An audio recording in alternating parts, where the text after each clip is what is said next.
for the United Refugee Green Council of Cyprus.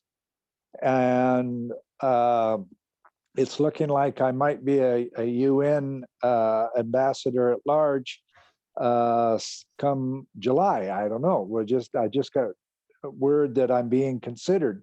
So that's a nice thing.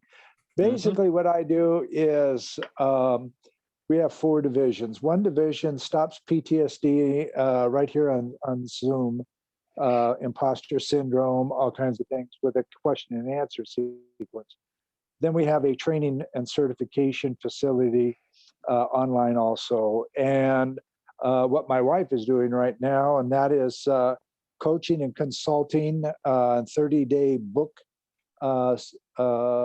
She helps people write a book and self-publish it in 30 days.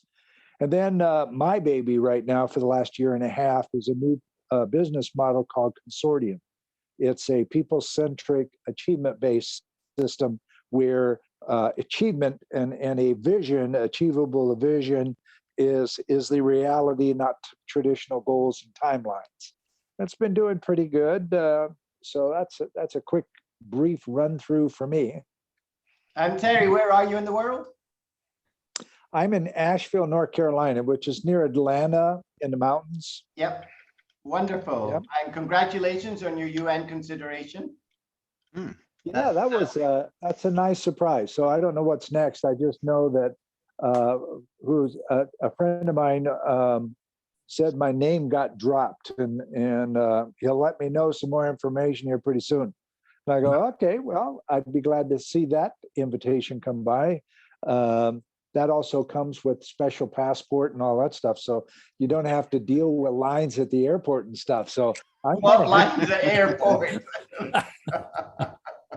That's good, Terry. That's good, Terry. Yeah, it's like going to LaGuardia, New York, and flashing your badge and your ID, and they put you in a special little cart and drive you to the gate. I like that idea. Nigel, can I ask you to go next? Sure. Well, I am started life as an accountant, then became a banker. Spent 21 years at Citibank, 15 of those in Asia, where Robin and I worked together. And I've been back in Trinidad for the last 10 years. I've worked with some of the local conglomerates. My most recent full-time job was the CEO of a regional bank, JMMB Bank. And now I am a partner and part owner of a public accounting firm. I don't do public accounting. I do more consulting and coaching and strategy implementation. And that's the reason I reconnected with Robin, because I know that most people spend too much time on the PowerPoint decks, and that usually ends up on a shelf somewhere, and the actual implementation fails miserably if it ever gets off the ground. So that's why I'm very much interested in pushing this, and I've taken 2 of the modules already, and I've been very impressed. So it's something that I know I would be pushing very hard.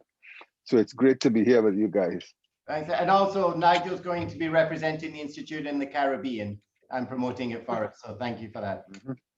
Yep. Joe?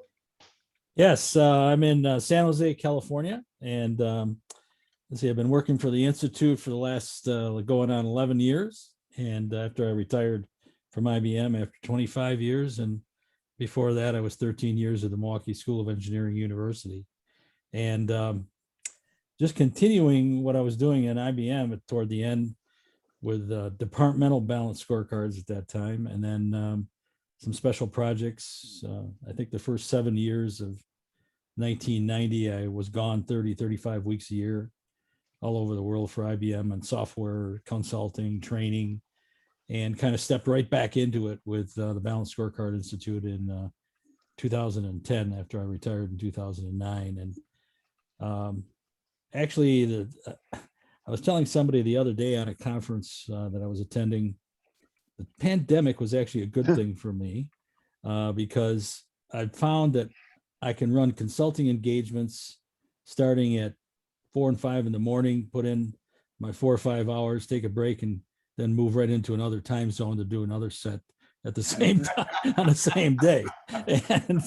And actually, I was telling the team today, we had a monthly planning meeting. I said, I'm booked up until almost August. I mean, I'm out to, Fantastic. I've got some training in there in July, but I've got clients waiting. I mean, that's the nice position to have in a consulting firm. And I work for the Institute, Yes, sir. and not, Terry, where the headquarters is near you in Cary, North Carolina. And Very sure. yeah, and yeah, it's headed up by founder, well, I'm blanking out. Why am I doing Howard Rome? And he's been at it since 1997. And little change in role, but now it's still the same crew, and we seem to be doing pretty good for the start of 2021. So, and Robin, I got introduced to the Institute because when the pandemic hit, I was already taking either I'm working on my PhD, or I'm working on some special classes, and I just said, I want to get something that's really connected to what we're doing.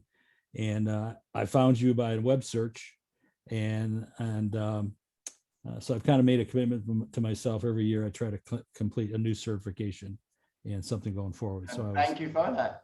Yeah. So- And did you say you retired in 2009? I retired in 2009. You're not yeah. doing a very good job at that one. I know. People, my colleagues at IBM had the same state. They said, "What are you doing?" I said, "You've been working for 25 years. All your financials are good." I said, "Yeah, you don't understand. I came from a family of entrepreneurs. Both my parents worked right up until the day they passed away." I said, we never knew, what vacations were and all that. I thought it was a big deal when I went to work the first time and they gave me vacation days and a health plan. I mean, it was like, that was good thing. So it's just in my DNA. And luckily my wife understands it, and we had a great time in the pandemic. We're having a great time now. Yeah. And Joe, I can tell you, I'm certified with the Balanced Scorecard Institute. You did, you can't, when did you come through? Oh, there. Thank you, Nigel, for that plug. That's good. Hey, Nigel, hang on. Who's that on here? Good to No, meet you, Nigel. this is complimentary stuff. This is not competition. This is Yeah, complimentary. exactly. That's the last time I send you a free book.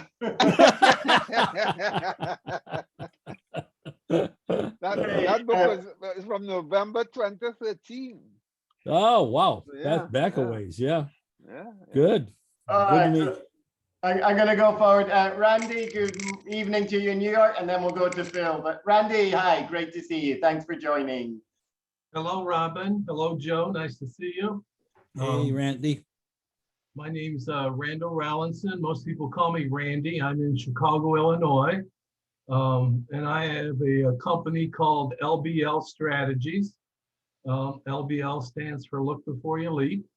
I've been in this space for 35 years now, running certification programs in strategy management.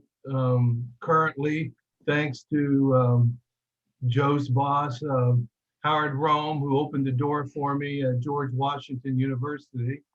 I've been partnering with them for 7-8 years. Before that, University of Illinois at Chicago and DePaul University. I'm a subject matter expert in strategy management, really strong on the formulation and learning on the implementation. We are a registered education provider of the Association for Strategic Planning. We prepare people to sit for ASP, either strategic planning professional or a strategic management professional certification. And we've been providing coursework online for a little over 8 years now. So when the pandemic hit, our consulting work really went to hell, but our online training grew. In the past year, we've used this time to launch a couple new courses One is called Mastering Agile Organization Design. And then we have a 5-day scenario planning boot camp. And I ran into Robin several years ago when I was really first starting to climb the curve in implementation. And he put on a course for my team here in Chicago, and we've kind of stayed in touch since. I knew Robin I knew Antonio from his PMI days when he spent some time here in Chicago. So, like Joe, you try and keep learning. I come from an entrepreneurial family too, so I don't have an intention of retiring. So right now I'm involved in 3 courses. This one, the SII course on implementation. I'm getting ready to start a course with a guy named Vern Harnish related to high stakes negotiations. And then in July, I'm starting a course, 10-week course on preparing to sit on a couple of boards. So I'm on a big learning curve, doing real interesting work. I'm enjoying your course, Robin. Thank you. As somebody that's been doing this for a while, it's nice to see how others think about all this. So I'm really thrilled to be a part of the Institute, and very nice to meet all of you gentlemen. And Randy, thank you, because your team is going to be the first. So in 2 months' time, one of the things we're going to do is start to ask members to present their key focus. And Randy and his team, along with Doug, has very kindly agreed to be the first to do that. So thank you for that as well, Randy. We look forward to hearing from you and Doug in a couple of months' time. Thank you. And Phil. Hi, Robin. Hey, look, from the bottom of the earth here. I'm in Wellington, New Zealand. You're in Wellington. Okay. Yes, yeah. So it's lunchtime here for us. Look, I started my career in strategy and then operational and business process improvement in a big government agency, and then I went and worked for a couple of publicly listed companies. And then I went out about 20 years ago as a consultant because I was sick of improving things for other people and not getting paid for it. So so I figured I can do this for a living, and that's what I've been doing for the last 20 odd years. And so a lot of my stuff is around helping organizations get their basic core processes and operating systems working properly to support their strategic objectives. So often that means some fairly major change around business process and people and systems. So we do a lot of work around options analysis and business casing and road mapping and helping people design how they're going to make that difference that they need to make. And then and sometimes we run that for them as well, as from a program management perspective. So nowadays I describe myself as a strategy implementation specialist or strategy delivery specialist, because that's where our work goes. So I'm a director of a small consulting firm here. I'm also president of the Institute of Management Consultants in New Zealand. So we're not competing with you either, Robin. It's all compatible with what you're doing. And what I've found over the years is that there's a lot of information about how to develop strategy and a lot less insight in organizations about how to execute it. Yeah. And I come up against, and as a consultant, obviously you're mostly dealing with executive teams and sometimes boards, and so it never ceases to amaze me how little idea people have about how to actually get major change done. And so the course was a breath of fresh air, really good for me. I engaged a fair bit in the discussion boards, maybe too much, I don't know, but but had some really good online conversations with people, and a number of those people I'm now connected to and have ongoing conversations with, which is good. So I'm happy to be part of the Institute and to remain part of it. No, Phil, thank you. I'm delighted to hear it, because for Antonio and I, it's about 5 years ago now, the initial conversation, which was actually in Riyadh in Saudi, the whole purpose of the Institute was to create the platform. So to hear from everyone how we're all connecting and using it is just that's our whole purpose. So absolutely, Phil, thank you. Wonderful. Thank you, everyone. I'll go forward just in terms of timing. We've been able to take a bit longer because it's just a few of us this morning or today. Just a quick update in terms of the growth, and considering we launched in January, a month before the pandemic really hit the world, delighted to see we're just about to hit the 200, and 46 people have now been certified through what we're calling SIP, the Strategy Implementation Professional Course. And we're now in 36 countries. You can see the breakdown on the slide. Okay. Some updates. The first one is the body of knowledge. We've actually had to, we're going to publish it on Amazon, but we've had to push it back a couple of months. This is because unfortunately, in terms of the layout and the design, we've had to change the designer we were using, which has caused the delay. And then the other key thing is, as the third bullet point shows, it's also juggling it because Antonio and I both have new books coming out. Mine actually comes out in 5 weeks' time. And then Antonio is publishing his Harvard book in October.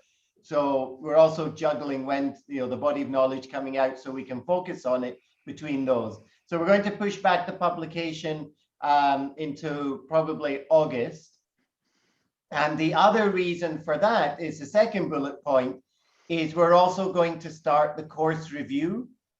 So even though it's only 18 months since we launched the course, as we all know, the speed at which things are changing has never been faster, and it will never be this slow again. So we're going to start reviewing the content, and then we thought, well, there's no point publishing the body of knowledge just as we're updating the content. So we're going to hold off so that it's real time. But the purpose of the body of knowledge is we appreciate you only have access to the course for 12 weeks, and you may want to refer back, or there may be an article that you enjoyed or a video you want to watch again. So the body of knowledge for those who take the course is there to complement, and then you have, either as well, you definitely have as an ebook, and then if you want to, you also can get the paperback version. And then the other key thing, and Joe has been, thank you for working with us on this, and Randy has also, thank you very much for your inputs. Delighted to say that the white paper from the conference has now been edited and proofread, and is going to design this week and will be out within the next week or 2 weeks at the most.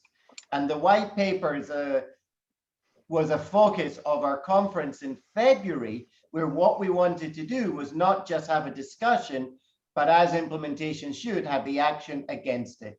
So this is inputs from members of the Institute about where implementation is going in the next 12, 24 months, talks various areas such as AI and culture and prioritization and middle managers. And that's going to be coming out in the next week or two, which we'll be sending out on the email. Okay. April's question was, is your organization effective strategy implementation? And what we want to do, Antonio and I had the discussion, is to use the monthly meetings and the social media to every month ask a different question. So by the end of this year, we'll be able to publish our findings into implementation. And April's question was, is your organization effective? The month before was, are you effective at strategy, now at implementation? And you can see that 54% said no, and 46% said yes. Now,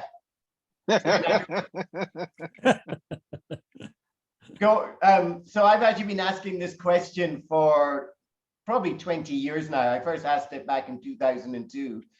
And it's the fact that 46% said yes is actually higher than I've ever seen before. So it is steadily increasing, which is consistent with the research I do with my other company, Bridges. Any reactions or comments? No, clearly, Robin, if I had been on there, I would have been number 115. I mean, and I think that's just Randy, I know you know this, that's just a respect to small firms that go out and get crazy busy, and then all the implementation stuff like initiatives and projects takes a second seat. And so we just went over this today, the same thing. Yeah, So Okay. I am with Joe. The question I would follow up with this is based on those questions for developing the communication plan. So you said yes. How do you know? How do you measure yes? And I think a lot of people answer without really thinking that through. And then how effective? You know, maybe we got one or two things done, but you know, has the initiative, is this initiative still going? Has it been abandoned? I mean, those are serious questions. Okay. Okay, so thank you for that. That takes us to our key question for today. And obviously, being a smaller group, we don't need to do breakouts. But for the next 15, 20 minutes, let's have the discussion. And this is one of the key concepts that I personally challenge, that we all know the famous statement by Drucker, but he said it now almost 60 years ago. And it's it's already like become embedded in, you know, that everyone just takes it and accepts it, that culture eats strategy for breakfast. And I'd like to challenge it on this call. And my rationale for challenging it is the bullet points. So in the 1960s, of course, we were, you know, even business and strategy as a theme was only just coming into its own. You know, it was only in the 60s, strategy planning out of Harvard and GE started to get some weightage. So if you think back, you know, at that time, we were planning strategies for maybe 10 or 15 years in advance. Pace that we were working was very, you know, obviously much slower. It was a very different landscape. And the second bullet point, the relationship affecting strategy, culture, and implementation has shifted dramatically since that time. And of course, the reason he says culture eats strategy is because culture was embedded for so long. But as Randy will tell us in the work he's doing with the agile companies, of course, today, organizations are shifting their culture quicker than ever before. And it's no longer that your culture stays the same. Joe, I mean, you were in IBM in the 1960s. No, you were there, sorry, but in the 1960s, you know, yeah. What was it? A white shirt with a pocket and a pen, and everyone had, you know, you joined the weekend club, and you know, everybody, you know, that was the culture, yeah. Yep, exactly. You know, and those days are obviously long gone. And the third bullet point: people who argue that culture drives strategy, they typically say that culture is extremely difficult to change. It dominates the strategy. And my argument is, this may have been true in the past, but is it still valid today? Okay, so let's kick it off on that question. You know, is it still true that culture, you know, is still dominant and more dominant than strategy today? I'll jump in. Go ahead. No, this is like my favorite topic, so I can't hold myself back, Nigel. Go for it. Go for it. I also love this conversation. So go for it. As I do. Randy. You know, in a disrupted environment, there is no way that you can stay true to the way you've been in the past. Now, that said, you just don't snap your fingers and the culture change. It's entrenched. It's been there for a while. Strategy can nibble at the edges, and with progressive leadership, it can actually change. But you know, I still think there's a lot of truth to what what Drucker said. You know, there's a need to move towards the argument I think you're making, Robin, but I don't think we're there yet, except for the more progressive companies that really have been able to embed an agile culture and trusted leadership. And, you know, it takes a lot of things to line up before that's going to change. Okay. Thank you, Randy. Nigel? So yeah, for me, if you ignore culture, it will kill you. For me, if you recognize the importance of culture, the importance of the way you do things, and if you understand that getting parts of your strategy executed, like autonomy, giving people voice and that kind of stuff, if you do not take those into consideration, your strategy will most probably fail. However, if you understand that you need to pay attention to how you interact, how you relate to each other, you can successfully make the change. So for me, if you ignore culture, it's going to eat strategy. If you embrace culture, if you understand the impact of culture, you work together. So I don't see it as an either or, I see it as a both and. Okay. Thank you. Any other? Yeah, I'd say that from my perspective, from the course material, quite a few of the comments and case studies on culture didn't really resonate with me, and that's partly because of where we are in the world, and also the size of the organizations in a smaller country. But also, you know, there are some big cultural differences between workplace culture in New Zealand and workplace culture in the US, and a hierarchical kind of command approach will seldom work here. People will just ignore it. They just won't do what they're told. You can't go and sack people on the spur of a moment, things like that. So it changes, and also you've got different cultural mix as well, different expectation about how people talk to each other and so on. Having said that, you know, some of the stuff is still relevant. But I'd largely agree with what Nigel just said, that I think that you can drive strategic change as a leader, despite some of the cultural things that may have held you back in the past, but you can't do it while ignoring culture. You have to understand at least some of the key triggers and work with those and communicate, because one of the key things about strategy, which was really clear in the course too, is how important it is to communicate, and not just to have a big town hall meeting and then say, right, job done. It's about continuing to communicate with people, and also to listen to the feedback. I've done a bit of work in United Arab Emirates over the years, and one of the things I find there, it's really interesting, because you've got a country that's not a democracy.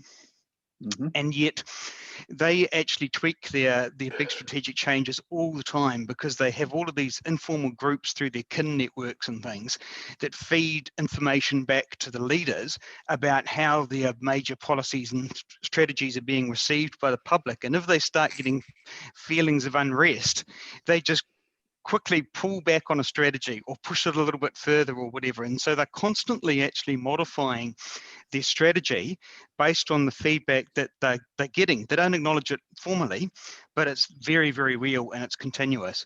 And so it's really interesting. It's a really good example that the UAE has formed some really, really strategy-driven national change over the last couple of decades. Very, very much driven by best practice in other countries, and looking how they can do even better, and how they've got a mission to Mars at the moment. So they're very, very successful at driving strategy through. in a very strong sort of cultural background, but they do it very much through the hard and soft approach. Yes, we have very firm strategy. These are our goals. This is what's going to happen regardless. But they're constantly engaging with people using their understanding of their culture to do that in much the way that Nigel just described. Yeah, Robin and team, I think I'm probably the contrarian on this culture business. And I guess Robin, some of it is because I came up through 25 years of rooted in culture with IBM. Yeah. And then I saw starting in 1990, the dismantling of that culture, and it's been continuing since then. And also with some of the clients I work with, now they're also, when you bring up this business about, well, what's your spread on your generation workforce here? Who are baby boomers? How many millennials? How many Gen Ys, Gen Zs? They look at you like, what are you talking about? I said, because these are the people that are setting your culture, whether you know it or not. And the third thing is, I remember an article in HBR, I think it was around 14, 15, where the premise of the article was, don't try to fix your culture, fix the processes. And if you fix the processes, everybody will understand what they need to do. And then you can let your strategy help guide that. And I've done that in a couple of client sites, and they came back after a year and said, you're right. We had to get a hold of the processes, and now everybody's working on the same intensity, the same speed, and it's embedded. And they let the strategy drives what they should be working toward. So I think as companies and clients that I work with try to keep up on this culture biz, they can't, because of the workforce generations are changing so rapidly. I mean, I'll be a free admit, 2 years ago or 3 years ago, I didn't know this term ghosting until it was explained to me from applying for jobs out here in Silicon Valley. They apply for jobs, they go through the process, they show up to work the first day, and then they leave. Don't tell anybody. They just go. Or they won't even show up the first day. And there's no calls, there's no emails. I'm going off the next company across the street. So, I mean, culture, I think in this day and age, generation workforces, the views and the push and pull that they feel in those generations on the political side and on the economic side, they only have that small culture within their very tight group that they're familiar with and spend time with. And to me, that's about it. And I've tried to probe this with my second son's, who is working for Google. You would think that is the epitome of culture. And he said to me the other day, he says, he said, I just got a brand new car, et cetera. And he says, with the pandemic, they're working us from home. I called my boss up and I said, hey, I says, you said you're going to keep us working from home, right? Yep. Okay. So if home means today I'm in San Jose, but next weekend I'm in San Diego, you don't have a problem with that, right? He said, no, do your work. That's it. So the culture business, I think, is going to change more rapidly than anything else, if not very loosely defined as to what it might be going into the future. I just don't, clients that ask about culture, I just said, look, engage with your employees, understand the generations, and do what you do. By the way, make good on what you want, you tell them you're going to do. And so you got some integrity and reliability. I says, and you'll be all right. And it's a hard pill to swallow, but they do it. And Joe, just for clarification, those people turn up or don't even turn up on their first day. What's the rationale? Oh, they just found a better job somewhere else. Okay. Better salary, something changed, but they don't feel any requirement to close the loop and say, I'm there. And some of them ghost after, a couple of weeks. They give it a couple of weeks and I'm not going back to work there. I want to work somewhere else.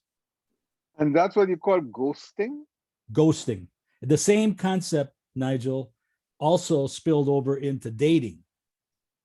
You date with somebody for a while, and after, a couple of dinners, some good times out, then all of a sudden, ghosted. You don't answer the text. Okay, Joe, I'm looking at the average age of us on the call. I think it's a while since any of us were there.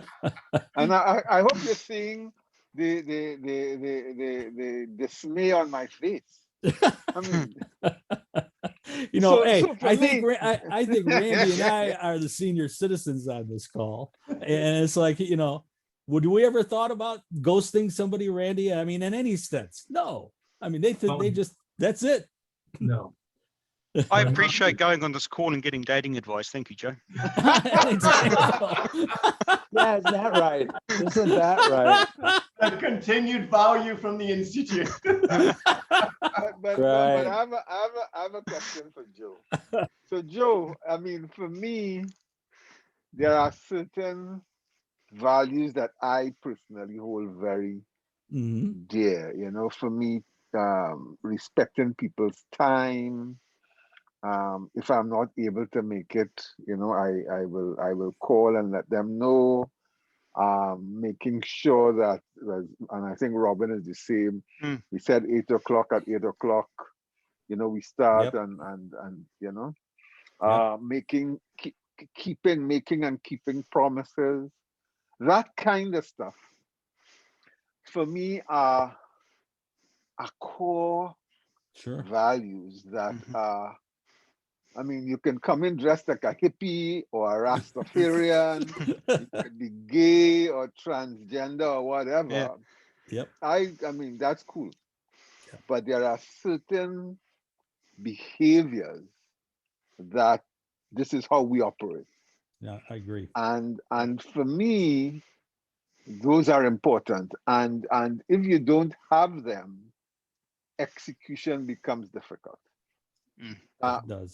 Do you see what I'm saying? I'm not No, saying that I agree. I culture agree eats totally. strategy, but I'm saying that if we are going to get stuff done, we need certain core values. We need a certain way of interacting. Not for me, not having that can affect how we execute. I think, and Nigel, I'm sure you and I and Robin and Randy have been around long enough, and we've seen those things come and go and not be put in play. You can't see the values being executed, and you wonder how the organization is successful in spite of itself going forward. So, You know, my pet peeve is with the leaders, though. That's where my patience has waned more and more as each year goes by. You can have people down in the organization, even at level 2, who are trying to live the values that Nigel's talking about and contribute to the culture. But if the top leaders don't act that way, if they don't Exactly. behave that way, then it doesn't really much matter what happens within the organization. There's just a rot that Yeah. that sinks in and grabs hold. So, you know, I just, if there's one thing that we could get through on, it would be on the leaders learning how to do what it is we're talking here. And that's what I Mhm. so much appreciate about the course, Robin. You guys lay it right at their feet, you Mhm. know, but they don't want, too many of them don't want to listen because they know better. You know, how, you know, Joe, somebody used to work with Gail. She would say, well, where's the watering hole where they drink? Yeah.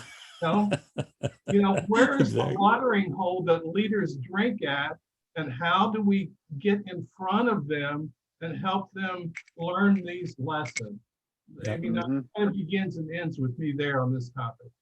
Yeah, Yep. you know, Randy, you are absolutely correct. I mean, I was just in my, I'd say this in the training programs, Nigel, the BSP, but I also converted into a different chart for the consulting engagements. And Nigel, the graphic I'm talking about was the sphere with 6 layers, which was the critical success factors for Mhm. sustaining your strategy. Mhm. I put in there, AKA, how do you protect your investment? Then I gave a fault line intensity. And I explained to him I use fault line because I live here in California and fault lines are Mhm. the San Andreas fault. Mhm. And I ranked that very top layer, which was engaged leadership, a fault line intensity 3. And that's behind more practical things like doing your projects and completing them on time and on budget. and also not forgetting to communicate about the strategy on a continuous basis. Number three is the leaders stop talking about the strategy and stop. I hate to use this overworked term, but they stop walking the talk, Yeah. and pretty soon Mhm. people catch on. Mhm. And What their I mean, bosses does. yeah, and I mean, and you guys, even offshore, saw this in the last administration, when I cannot tell you how many CNN interviews I saw with people that lost loved ones in the pandemic, and they said, because my father believed the president and he's Hmm. dead. I have not forgotten those statements from what I saw there, and that's the power of leadership. And Randy, and you're absolutely right. If they don't want to get up, if they want to support it, sometimes I said, you might as well just stop right now, and you'll save yourself a lot of time and money. So sorry to get on that soapbox. No worries, Joe. And I think just one quick example and then one provocative thought to give. The one example, and I think, Joe, you were talking about the processes driving culture. Mhm. Yeah. Mhm. I think it was from yourself. And it made me think of the example I use, which is I compared Singapore Airlines with United Airlines, Mhm. and two very different cultures. Singapore Airlines is known for consistency, the standards, the efficiency that it runs with. And then I show the picture of United, where they actually physically drag the passenger off an airline. And it just, when you talk about processes driving culture, that to me was the epitome of it. You know, what company says you can physically drag a customer out the store off an airplane? So Exactly. yeah, 100% on that one. But my provocative one is for the last 7 years, I've been focused on digital under the umbrella of implementation and looking at the term digital transformation. And the top 3 reasons from the consistently over research that we fail to digitally transform is, one, because of the leadership, which is echoing what we're saying. 2 is because the culture is not changing quick enough. Because as many of us know, digital transformation is not about tweaking the business model, but a whole business model transformation. And the culture is now struggling to keep up with the pace. So as a final key area, my last bullet point talks about how culture life cycles have become significantly shorter. Today, you know, strategy itself, the average strategy we're seeing around the world is about 3 years. And if you're adopting digital, the culture has to change. So now the strategy is driving the culture rather than vice versa. What do you think? Oh, I think so. I wanted to Phil says he is into the system stuff.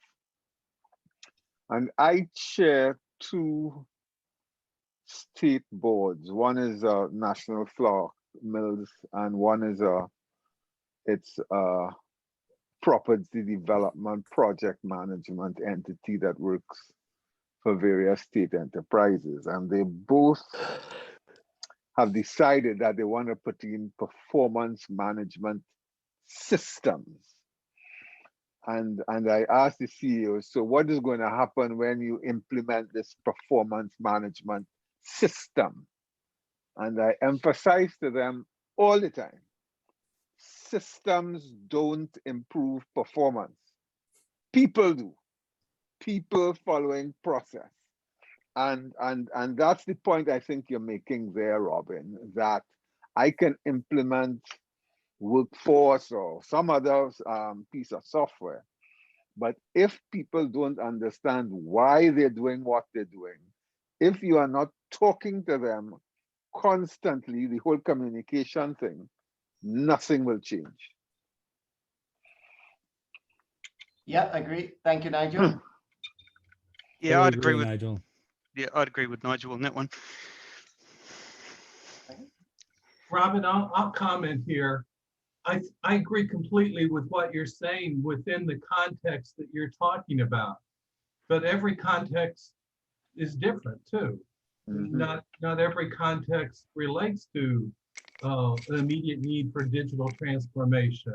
They may need it, but they can't do it. So it's like anything else in these concepts that we've all studied forever and ever.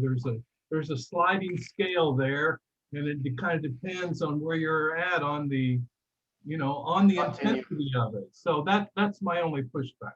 Okay. I'd Okay, just let me say, hop in here for just a second and consider this, fellas. When the last time, think about how you felt the last time you really achieved something, how good that felt, Mhm. right? Then think about how exciting it was for somebody above you to acknowledge that achievement. That Mhm. motivated you to achieve again. Now, you exacerbate that out through a company and a vision where even the very top of the company has achievable stops along their way in the same manner as the bottom rungs of the people do. Now your culture shifts into something that I was alluding to earlier, and that is an achievement-based system where people are motivated, okay? Because people who achieve regularly, three things happen consistently. They don't get sick, they don't burn Mhm. out, and they don't leave the company, okay? Mhm. So with those factors in place, it's much easier for a company to adjust for a pandemic and those kinds of things because they're not locked into strategic timelines and goals. They're locked into the achievement of this vision that everybody's bought into, and everybody can't wait to go to work for every day, whether they're in San Diego or the next day in Houston. So there's a new paradigm around that thought process. We've been working with it for about 1.5 years now, and it's doing quite well so far. Mhm. I like that. Very good. mm, Yeah. It's called the Consortium. If you guys want to reach out sometime on LinkedIn, something, I'm easy to find. But I just wanted to add that in there because a lot about what we do in strategic thinking and thought leadership. I'm in a global group and thought leaders too. Is the status quo was yesterday. What's today? mhm. Okay, and the ones that are really I love to use Jamie Dimon as an example.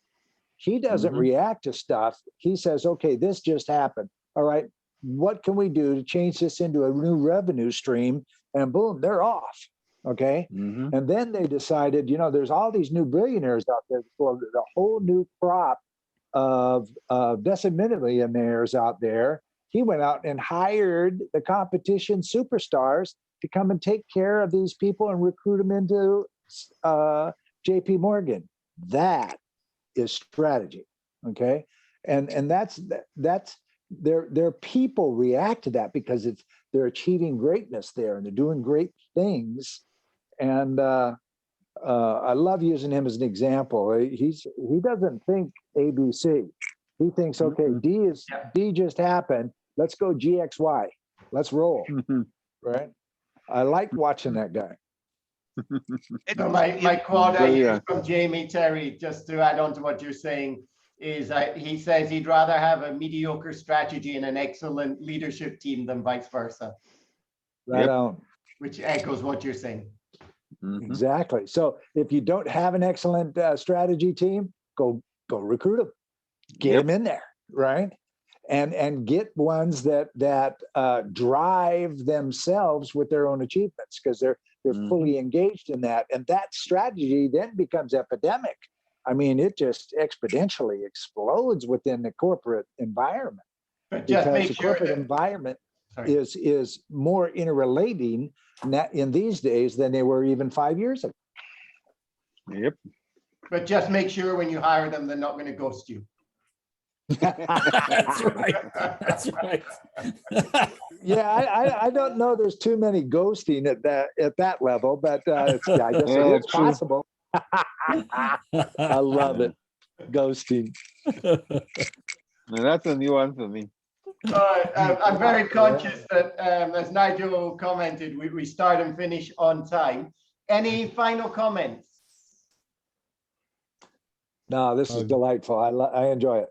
Good Thank you, session. George. So do I. Robin. Thank you, Robert. Excellent session. I think you should do these one a day with only 5 people in the room. That'd be great. No, this Yeah, is an hour of excellent. intensity. Sorry, Yeah, Joe, it's not part of our culture. I love it. I love it. See you, My- fellas. My personal takeaway, just to summarize, is we've got a minute left, is that the feeling from the group is, even though Drucker's statement may not be as true today, it's still valid, but we are all seeing obviously that shift in that the relationship between culture and strategy is changing, but we're still very much in the middle of that transformation, and defining it depends which company you're talking to, which country you're in, and obviously what size and where they are on their journey. Definitely. Yeah, Exactly. yeah, definitely. Okay. Thank you to everyone. I thoroughly enjoyed the discussion and your inputs. It's Good meeting you wonderful to guys. connect to you at this time. Same here. Meeting you guys. See you guys. I will see you all in 4 weeks. All right. Thanks, Bye. Robin. Bye. Okay. See you. Bye-bye.